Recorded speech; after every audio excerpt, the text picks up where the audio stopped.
महाशिवरात्रीचा सण आदिवासी समाजाच्या वतीने मोठ्या पारंपरिक उत्साहात करण्यात आला साजरा। चंद्रपूर जिल्ह्यातील नंदगुर येथे महाशिवरात्रीचा सण आज आदिवासी समाजाच्या वतीने मोठ्या पारंपरिक उत्साहात साजरा करण्यात आला।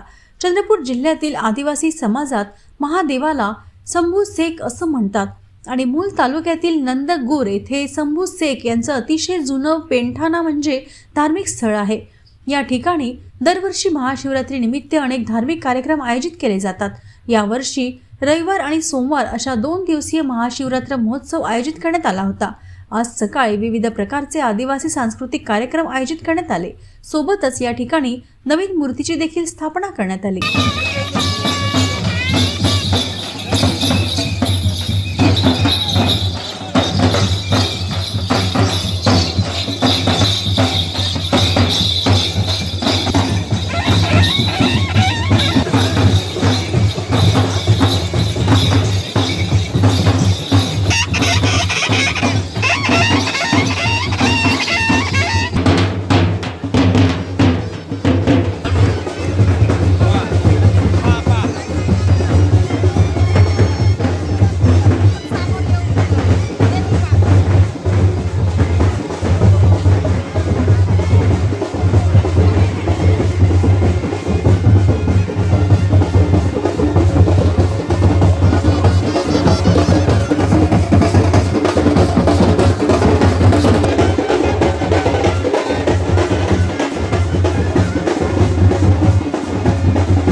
हा कार्यक्रम शंभू जागरणाचा कार्यक्रम म्हणून परिसरातील शंभूचा पेंठाना हा आजपर्यंत लोकांना जनतेला माहिती नव्हता आणि जे काही ग्रामीण भागातल्या लोकांपुरतच मर्यादित होता आणि त्या ठिकाणी जसं माझ्यापर्यंत माहिती कळली त्यानुसार आम्ही हा पेंठाण्याचा प्रसार व्हावा आणि या ठिकाणी पेंठाण्यावर शंभू शेखच्या दर्शनासाठी भाविक कशा पद्धतीने येतील तोच संदेश आम्हाला या जागेवरून सोडायचा होता आणि त्या संदेश सोडण्यासाठी आम्ही या पद्मश्री पुरस्कारित घुसाडी हे नृत्य बोलावून या जागेचं पावनता आम्ही लोकांपुढे ठेवली।